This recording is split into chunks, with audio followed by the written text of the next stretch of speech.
Welcome to Fine Tuning with Drew Taylor, your one-stop shop when it comes to animation news and commentary. I'm Drew's co-host, entertainment writer Jim Hill, and he and I are recording this on Saturday, May 23rd, 2020. So, happy 3rd of Memorial Day weekend, Drew.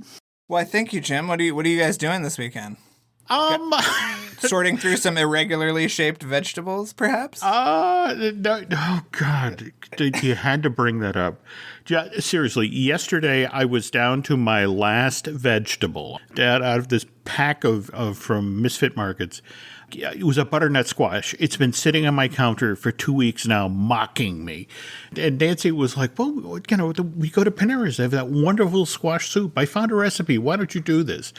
8 hours later, because first you have to cook the squash, then you have to scrape the meat out of the squash, then you have to puree the meat, then you have to, because you don't have vegetable broth, you have to make chicken broth, and then because the chicken broth is salty, you have to figure out a way to, I started at 1 o'clock in the afternoon. At 8 o'clock at night, we are eating the soup, 2 measly tiny bowls, I know.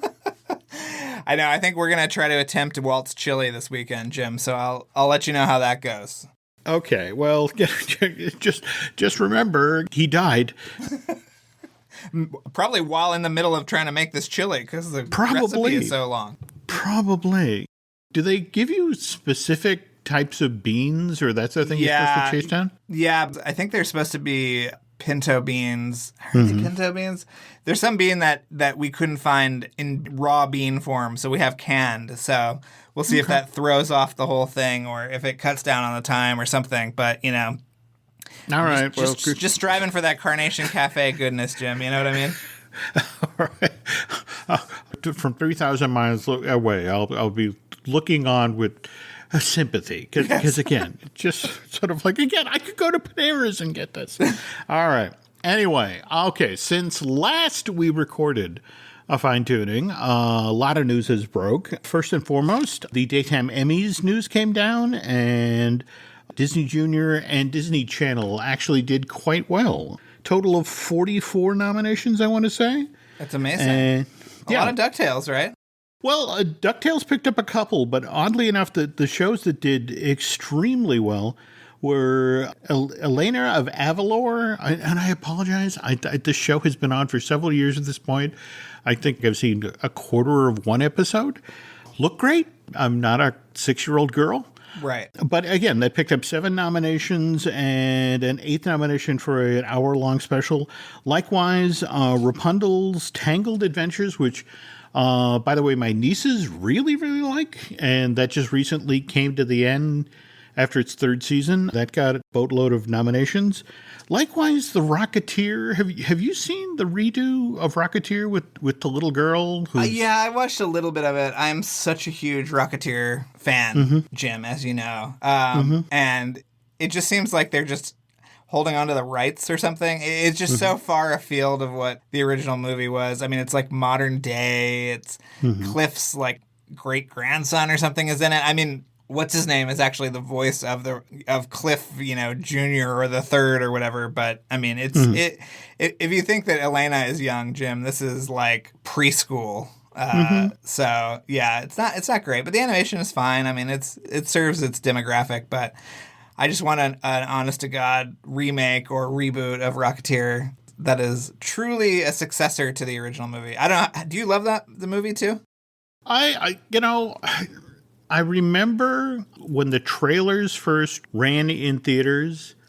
I remember distinctly because I was watching this thing going, I want to see that movie. And then the trailer ended, and I noticed that there were like 20 or 30 people around me laughing. Like, wow, that looks really bad. And it was like at that moment, it's like, this is going to be interesting, because there is a great movie there. And anybody who actually saw the film and genuinely enjoyed it. But there were a lot of people that just would not come out. And, there's always been those stories about how the film was cast and how there were discussions in-house about should we get a name for the Cliff Secord role.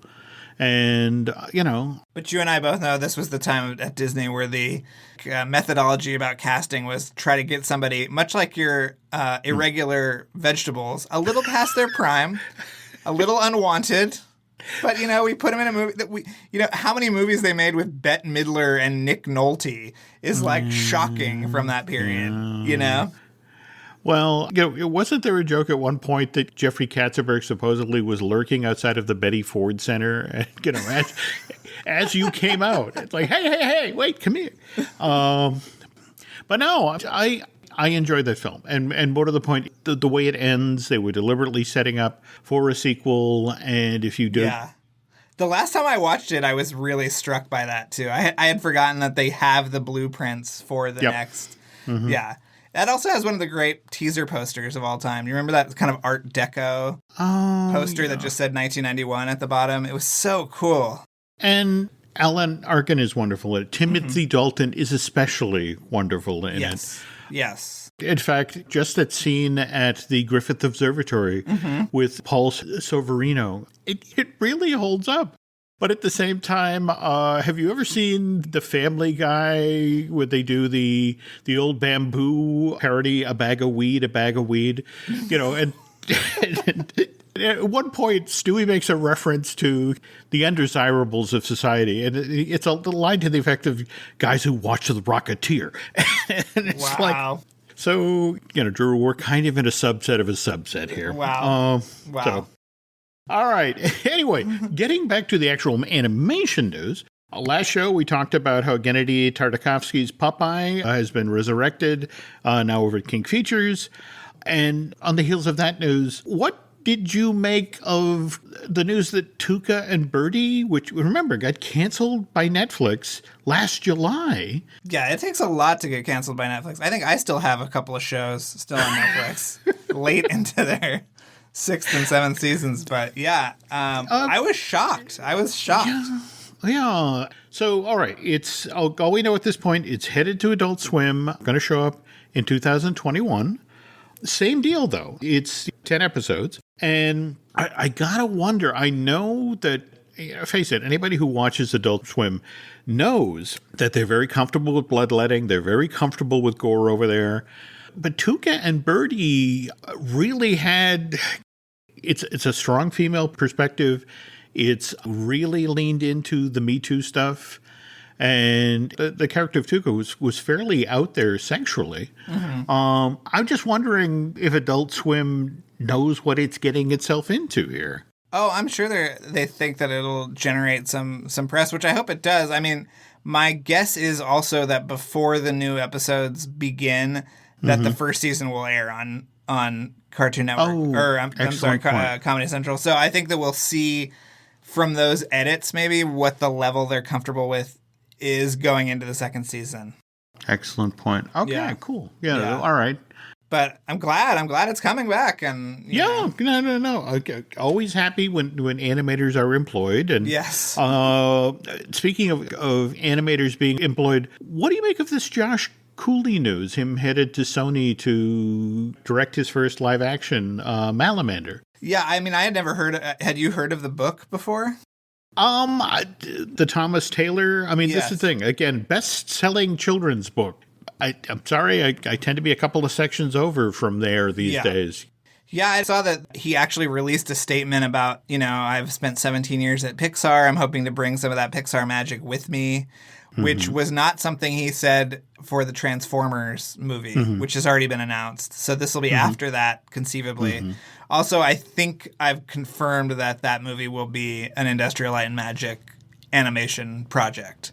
So he's got a lot to work on, Jim. He's got a lot to do. But you saw that Stanton also lined up his next live-action feature. No, really? Yeah, Where? Yeah, it's based on a New Yorker story, I believe, called Chairman Spaceman. And it's about a CEO who decides to become an astronaut. The stigma of John Carter, I guess, has been washed away, or he's recollected his bona fides. He's been doing a lot of TV work. He did an episode of Tales of the Loop, that new Amazon show. You mentioned that. Yeah. So I guess, the Pixar boys are doing live action. I was just very disappointed because I really wanted an original Josh Cooley Pixar movie. He was nominated for the Oscar for co-writing Inside Out. He did that great Riley's First Date short film, which I think is brilliant. I don't know how you feel about that one. Well, again, a solid expansion of the world. Right. I guess for me, look, John didn't leave under his own volition, but just in the past couple of years, we had Darla go over. She has her deal now with Netflix. We lost Lee after 25 years, and now to have Josh headed out the door, it just, I realize there's a lot of really talented people still up there in Emeryville, but this concern you at all? This much talent kind of strolling away, or? No, because what I'm excited about is the next generation of filmmakers. And I think you and I have talked about this too, about how Pete is incredibly aware of that and incredibly aware of the reason that the movies at Disney Animation in the 70s and 80s were so out of touch was because it was just a bunch of old white guys who were trying to exert control over all these wild young animators who weren't allowed to do anything. So instead of something interesting, you got Fox and the Hound. So I'm optimistic. I think that right now the culture at Pixar has never been better because of certain elements not being there anymore. And I think a certain amount of freedom being returned to the studio, and the movies that are coming up are totally wild and totally unlike anything they've done before. So I'm excited, Jim. I'm excited. Okay. Now, interesting you bring up that point, because if we pivot to the news coming out of Skydance, for example, just in the past week, we had confirmation of Alan Menken and Glenn Slater. They're going to be writing the score for Spellbound there, which, again, previously we've established that's the thing that Linda Wolverton, who, when she was working at Disney, she wrote the screenplay for Beauty and the Beast and Pocahontas. I guess what kind of intrigues me about this is that, well, again, you just wrote that wonderful story about Dinosaur. That was over at Sci-Fi, right? Yes, Sci-Fi, yep. Okay, and while you were doing that, you were doing deep dives into Kim Masters. Yes, Keys to the Kingdom. Keys to the Kingdom, likewise, James B. Stewart's wonderful Disney War. And God, I hope he's working on a sequel right now, Jim. Don't you? Yeah, I remain ever hopeful. But face it, remember, I want to say it's Kim's book that talks about the Pixar rules when they were working on Toy Story, about the things they did not want in a film. And it was no songs, no I Want moment, no happy village, no love story, no villain. And on the other hand, you look at Spellbound, which is, they flat out describe as a musical fantasy. It's about, a young girl who's trying to break a spell that split her kingdom in two. I'm not saying that, this is John necessarily betraying what he did at Pixar, because, again, remember, I think it's Stewart that actually tells that story about, 2002 or thereabouts. He's sitting in a creative conference with Michael Eisner and David Staten, the then head of Disney Feature Animation, and they're talking through the next 3 to 5 years worth of Disney animated films. And the topic of the Snow Queen comes up. Mm-hmm. And again, here's the quote. Eisner expresses some reservations about the team assigned to Snow Queen and then adds, John Lasseter, if we make a new deal with Pixar, and David Staten chimes in, says, you mean when we make a new deal with Pixar? So Eisner continues, I said to John, you can have Snow Queen. He loved it. John said, I want to do a princess movie. So right. You got to wonder, is this finally with Spellbound, him getting his princess movie up out of the ground? Well, what was Brave, though? Well, yeah. Brave was a lot of things, but... It was a lot of things. And in fact, I'm sure someday Brenda Chapman will tell us about it, how many things it was before it Well, what did you think about Alan Menken doing the music? That, to me, felt like kind of a weird, cheap shot. It's such a strange situation now because depending on who you talk to, take, for example, I guess we need to talk about Frozen closing on Broadway. And what's kind of interesting about that is that supposedly one of the reasons that was done was that they're mounting 4 different international productions. And the notion was, well, if we do this in London, we could maybe use the New York set in London and save a few bucks. Okay. But in the middle of all that, here's Thomas Schumacher talking about, fortunately, they had to close the show, but, we have all of this other stuff that's in development, and they have that version of The Jungle Book that they tried out in 2013. That summer, there was a production in Chicago, and then it went on to Boston to the Huntington Theater. You didn't see it, did you?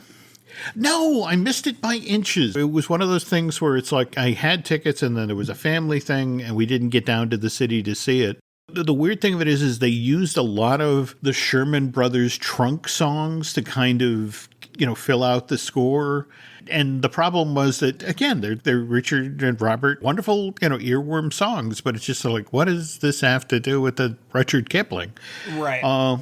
But on the other hand, the other thing he mentioned was that a stage version of Hercules, and it's an expanded version of the thing the Public Theater did at the Delacorte last summer, that's definitely the worst, which means Alan is still at least on the reservation as far as Disney theatrical is concerned. Well, he's also doing that Gaston show for Disney Plus. That's right. Which I've heard is really cool. I've heard it's really, really cool. Yeah. All right. Well, I am ever hopeful. But Jim, Frozen was your favorite Broadway show of all time. You know that I'm going to say this. You know that in the last 6 months, there was a camera crew from Disney Plus recording that show. That's all I'm going to say. I'm going to say that much like Hamilton in July, that at some point soon, we will probably get a Frozen theatrical presentation on Disney Plus. That would be, That's the first thing I thought when they said we were closing. I said, oh, then they've definitely documented this thing at some point. Okay. That'd be a brilliant way to repurpose it. Now, speaking of camera crews and that sort of thing, the Into the Unknown, the Making of Frozen 2 thing that's coming. Oh, right? Yeah. I've seen 3 of the episodes. And?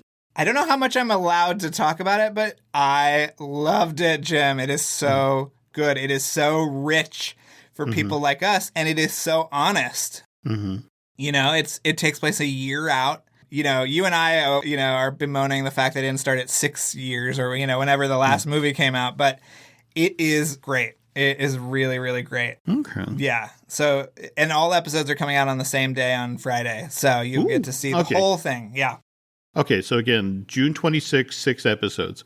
On the other hand, did you get to see the 10 Zenimations that dropped yesterday? Or yeah, they sent all of those to us a couple of weeks ago, and it was so funny because it was like, you can't say anything because we haven't even announced it. We're just going to drop it all, kind of a surprise thing. But I thought it was really interesting and beautiful. I don't know. No, absolutely. I just planned on watching 1 or 2 of them and getting on with my morning, and I ended up being sucked into all 10. I guess we should talk about, this is David Bess's baby. He's an editor who's worked at Disney for 11 plus years at this point. And Dave was the one who brought the concept to Disney Animation, which then carried it to Disney Plus. But they're really hard to describe because it's just, they kind of break them down into intriguing groupings. There's like water, but there's then water realms. Right. There's cityscapes and flight. Well, should we talk about what the format is exactly? Because it's almost like an ASMR video. It's just, there's no dialogue, there's no music really, it's sound effects and editing. You're right, it's really an editing accomplishment, right? And that's the thing. In fact, the thing I was marveling at was they go from hand-drawn stuff from the early 50s. I think the latest piece I saw used was Peter Pan, right up to Frozen 2. And I think that's the ballsy choice, is that they will step from hand-drawn animation from the 50s or 60s right into CG that's been done within the last 20 years. And it's seamless. It really does flow together. And it has this wonderfully consistent feeling. And in a weird sort of way, because so many of the clips that are used here are, the equivalent of establishing shots that, okay, this is the location that the scene is about to happen in. And sometimes you get maybe a couple of minutes of action, but it's mostly these incredibly still scenes. And They really are. I mean, it's just, they're ridiculously entertaining in a calm, peaceful kind of way. And given how chaotic the world is today, it's just sort of like, wow, I kind of hope there are more in the works, because it's just sort of like, this is exactly what I needed, and I didn't know I needed it. And did you see who the executive producer is, Jim? And who's the executive producer of Into the Unknown? Yeah, I'm very happy for Amy to, see her reaching out into the world, that's stepping out a bit more. So also very nice to have an executive producer in your phone. So immediate feedback, Jim. Immediate texting. Could we have worked on this a little bit? Could we have tightened it? No, I'm kidding. All the things she's been done so far, amazing, and I have told her so. So it's great to see her do that. No, I agree. But seriously, folks, do go out of your way to check out Zenimations. And actually, also, we got a brand new short as part of the Pixar Spark Shorts program out. I know you're crazy busy these days. Did you get to see that one? Or? I haven't seen it yet. I heard it was great. I heard it was long, too. That has been a criticism, I think, of the Spark Shorts so far, is that they're a little long. I think this one is almost 9 minutes. It is. And the interesting thing is this actually has kind of a bit in common with the Spark Short that got nominated for the Academy Award, Kit Bull, in that it's more of a painterly style. And I don't really want to spoil this too much, other than to say the title, in a weird sort of way, is kind of giveaway. Right. And at the same time, it has this wonderful message about telling the truth, accepting who you really are, and also that maybe your parents aren't quite as dim as you think they are. Right. Let's see. What else? Oh, again, sticking to the Disney Plus side of the street, we got some imagery from the Phineas and Ferb movie, Candace Against the World. However, we still don't have a release date. Though I did have somebody at the studio point out that the very first time Dan and Swampy did a Phineas and Ferb project of size, it was like the Oh Summer Belongs to You. That was August, the first couple of days of August 2010. And so it's sort of like, maybe we're going to be celebrating the 10th anniversary. So, well, did you also see on that Disney, poor Disney Plus, they have this streaming day sort of event. And they announced the Snyder Cut release on the same day. So all the oxygen for their little, press event is gone. But you saw that the Simpsons 4-3 episodes are premiering next week as well. Yeah. In a weird sort of way, I kind of admire that, as soon as that broke, there was like, yep, you're right. We'll fix that, as opposed to the standard digging in the heels. And it's like, right. What problem? I have no idea what you're talking about. Right. But it'll be nice to see all those jokes again. It will. And speaking of nice things, when we get back here, Drew and I are going to share a bit of nice news about an animated feature we recently talked about. Introducing Meta Ray-Ban Display, the world's most advanced AI glasses. With a full color display built into the lens of the glasses, it's there when you need it and gone when you don't. Send and receive messages, translate or caption live conversations, collaborate with Meta AI, and more. Be one of the first to try Meta Ray-Ban Display. Visit meta.com/Meta Ray-Ban Display to book a demo and find your pair. This podcast is brought to you by Carvana.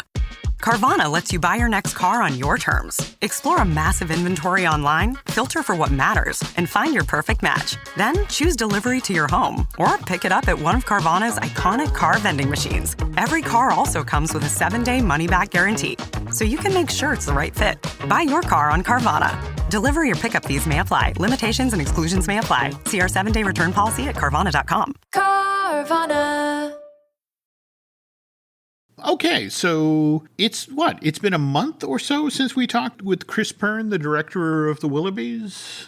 Right. I have to say, genuinely enjoyed that film, and I guess a lot of you did as well. Did you see how many downloads that got in its first month, Drew? No, I didn't until you sent them over, but, they have that, top 10 list now on Netflix every time you turn it on, and it's always in there. So I was thinking, oh, man, this must be really doing well, and I'm so happy, too, because it's so great.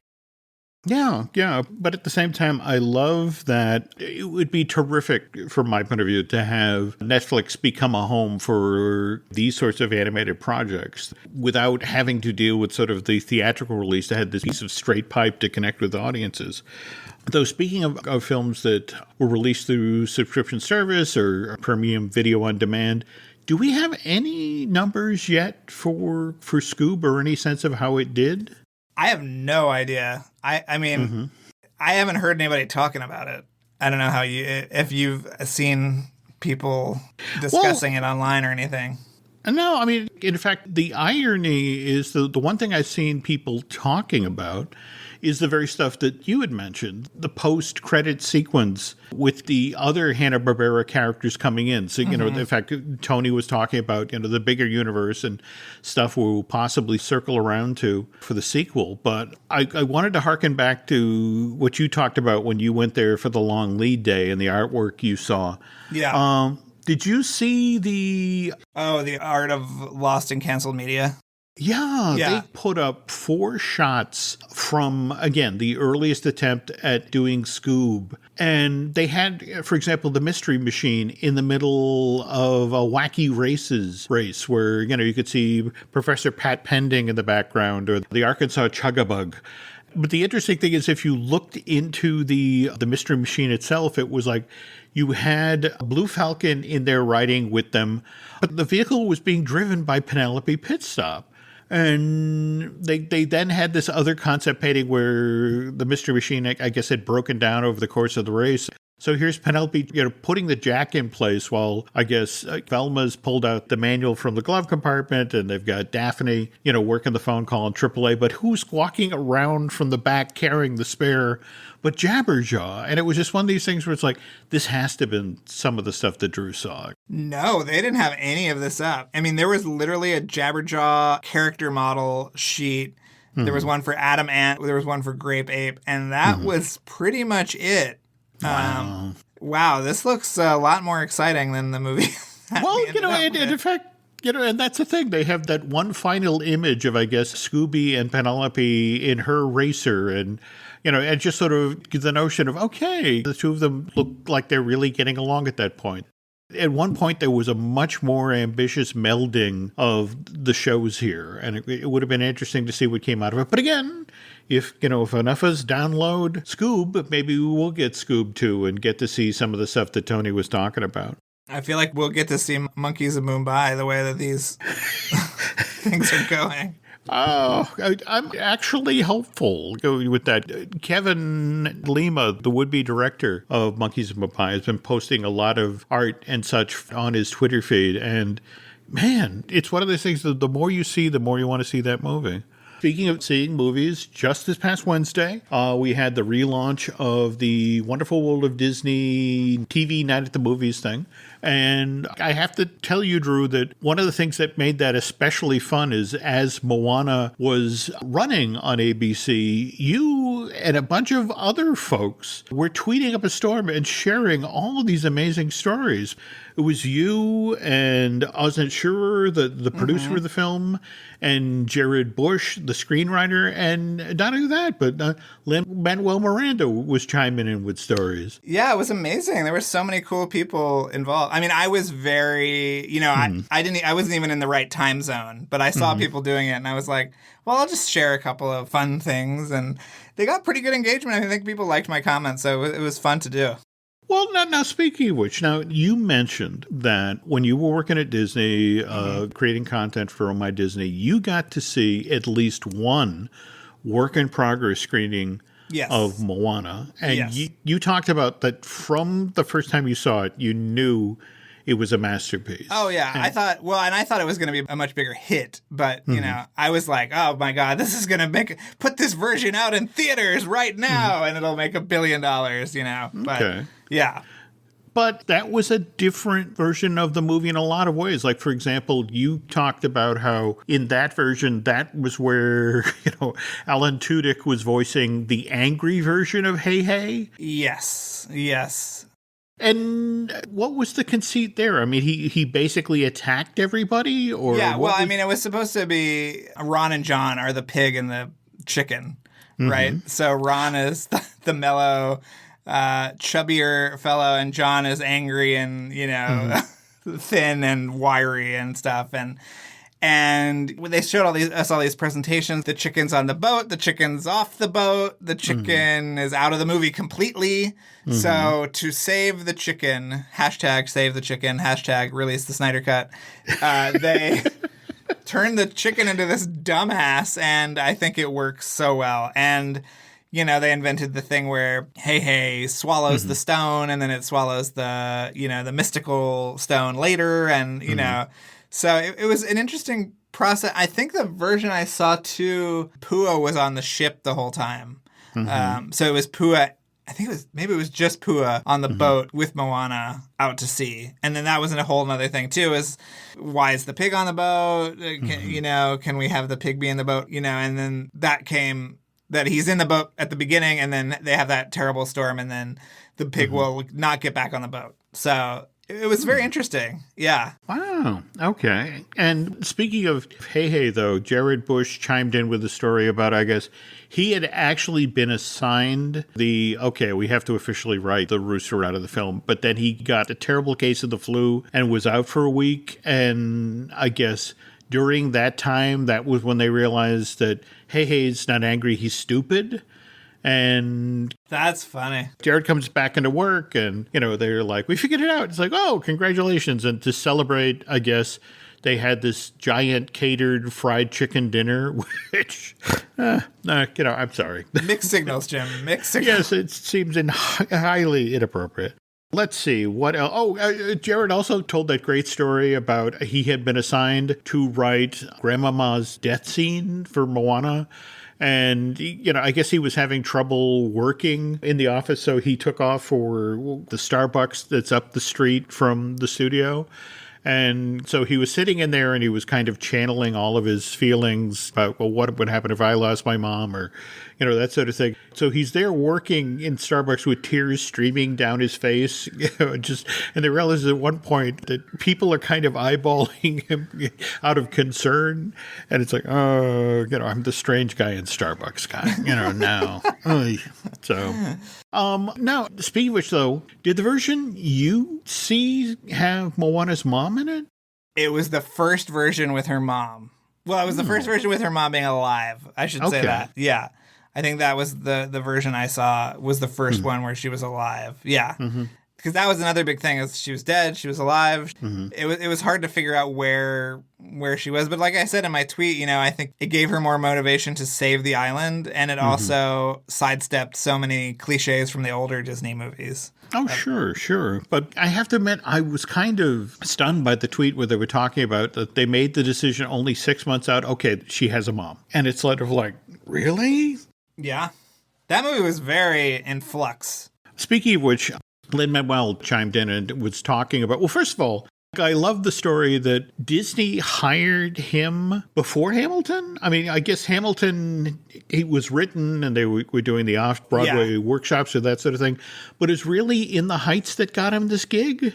I mean, In the Heights, have you seen In the Heights, Jim? I have not. In fact, I was very much looking forward to the movie this summer. Yes. Now, whether or not I can say that I've seen that movie, Jim, is a whole different matter. But I will say that I've heard the songs now, and I loved it. Okay. Yeah, it's really special.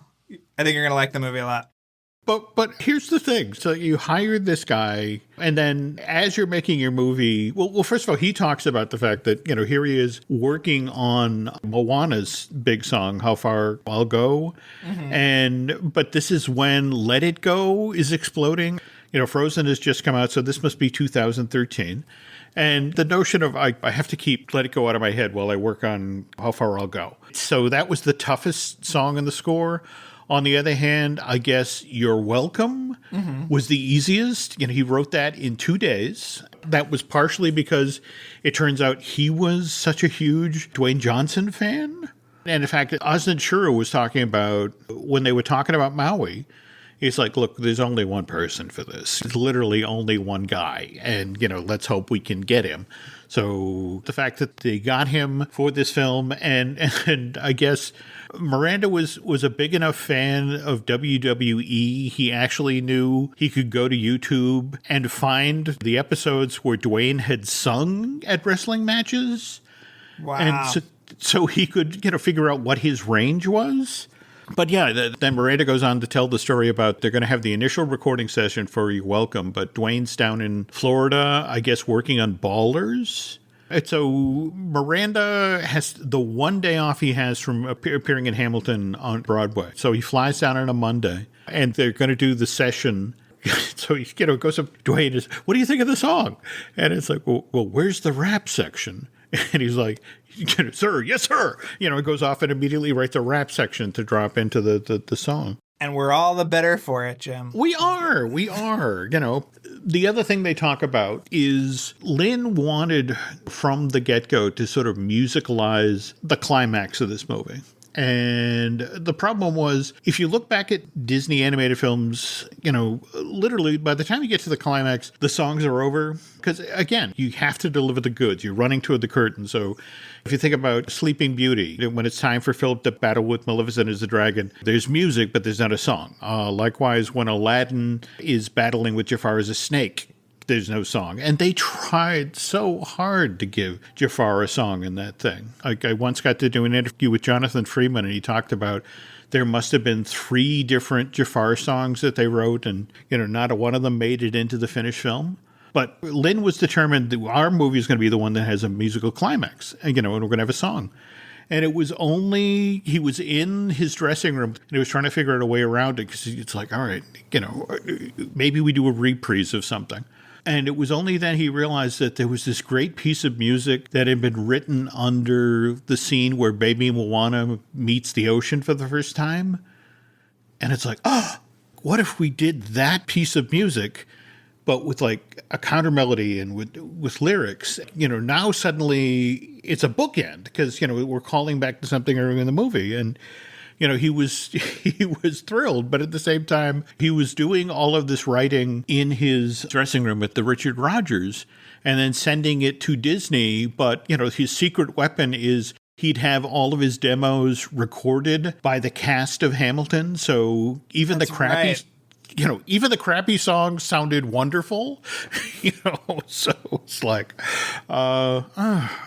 somebody out there's got to have that demo. I would love to hear that. I think there's like an expanded version of the soundtrack that might have some of that stuff on it. Okay, we'll have to chase that down. And also, the movie used to start with the wayfinding song that they reprise at the end. That, where she goes into the boats and she has that flashback to the sort of musical number of the whole. So that used to be the start of the movie. So talk about even more musical parallel. That started the movie, and then they have the reprise at the end, where they're all out on the new boats and stuff. So that was another way that at one point it was even more of a parallel. So. Okay. Can I ask an unfortunate question here? Because Sure. I've always been fascinated by this. I mean, face it, when you look at the credits of Moana, first thing up is it's a Ron Clements, John Musker movie. And then we get Chris Williams, and Don Hall. Don Hall. Yeah. Do you have any insight into what the split hell happened? Well, can you talk about that? I think the way I can say it is that Ron and John, this was their first computer animated movie, and they needed all hands on deck, and the whole studio came together to get it across the finish line. And they finally did. I mean, I was in dailies one time with Ron and John. I think that Ron was actually out sick that day. But, I mean, they were approving shots. It wasn't like... I'm very curious as to what Don and Chris did for the movie. And now that Chris is gone from Disney, maybe we'll somehow hear that a little bit easier now. But, yeah, I have no idea what happened and why that is the way it is. And the finished product is so seamless. Oh, yeah. I mean, it's all of a whole, and it's a wonderful story. I'm just fascinated by that Because that's the thing, again, to double back to Zenimation, to the number of clips that are from Ron and John's films, whether it's Hercules or Aladdin or the like. And, these guys delivered fully realized world earlier. I'd heard that story. It was learning the CG pipeline. And in fact, I remember, I think you and I were at the same press event where they were talking about learning to work in CG, where it's like, well, what am I looking at here? Well, the trapezoid, that's going to be where the character is. And right. Do you want the trapezoid there? And it's like, no, I want the character there. Well, in 6 weeks, there'll be a character there. And I will say that you'll see more of Ron very soon, Jim, if you watch the Into the Unknown, the making of Frozen 2. He is in that stuff. He's in the behind the scenes stuff. I guess that's all I'll tease, Jim, because we're still a little bit of ways from it, but you will see Ron soon. Yeah. Okay. But again, downside on that, folks, is we have to wait to June 26th for that to happen. So if you need to kill time, well, first of all, again, there's that wonderful. How long was your 100th episode of The Light Diffuse? It was over 2 hours, but we wanted to do something special, and you know what happened on the show, Jim. So no doubt. Leave it all in. But I think I was telling you about how weirdly proud I was when. What was it? The Hollywood Reporter actually did a full-blown story about the news that you guys broke in that episode? Yeah, and I actually just looked. They did a story with Simon Pegg. They interviewed Simon Pegg, and they brought up our episode, which was so funny. It's like, oh my God, we're in the mainstream now, Jim. There you go. All right, so no pressure, but how do you follow something like that up, Drew? Well, this week we had an interview with Ron Moore, who worked on Star Trek for a number of years. He created the new Battlestar Galactica. Yeah, and he was one of the first. He was one of the first screenwriters on Mission Impossible 2. So we took him down memory lane there, and actually, Disney fans will really appreciate this week's episode and next week's episode because it's a two-parter with Mitchell Lieb, who is the head of Walt Disney Records. And at the time, he released the Mission Impossible 2 soundtrack on Hollywood Records. And it became a phenomenon. So he produced that album, and he tells amazing stories about going to Australia where they were filming and playing Tom Cruise, a Limp Bizkit song for his approval and all the stuff that went into it. He even breaks a little news from Jungle Cruise. And, we talk about Tron Legacy soundtrack a little bit because he was very involved with that. Okay. And it's an amazing story, Jim. And, people don't realize that Hollywood Records really never had a hit pop artist, but they put out all these soundtracks for other studios and they made all this money. They put out the Varsity Blues soundtrack, all this stuff that nobody else was putting out, and they made all this money on it. So it's very fascinating. Know that. Yeah. And now, speaking of Mission Impossible 2, you're doing another viewing party. In fact, yes. this weekend, it'll already have gone up. But yeah, we're doing a watch party on Sunday for the 20th anniversary. We're gonna have some giveaways from Mondo. So it should be fun if you can handle Tom Cruise's hair blowing in the wind. Well, the reason I bring that up now, folks, is that typically what happens the last time you did a viewing party, wasn't it that the first time Mr. McQuarrie sort of stepped in? Oh, yes.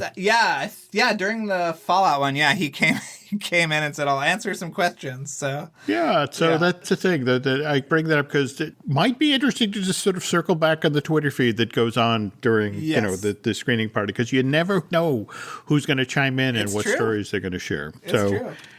So on the other hand, on my side of the fence, boring stuff. I mean, it's just me and Len talking on Disney Dish, or for that matter, Marvelous Disney, our Marvel podcast with Aaron Adams. Likewise, Dan Z and I chatting about all things Star Wars related and Indiana Jones over at looking at Lucasfilm. And Dustin Fuse and I, they're just about to reopen the Universal Park. So that just got interesting. Can't wait to see you at Volcano Bay, Jim, just floating down the lazy river.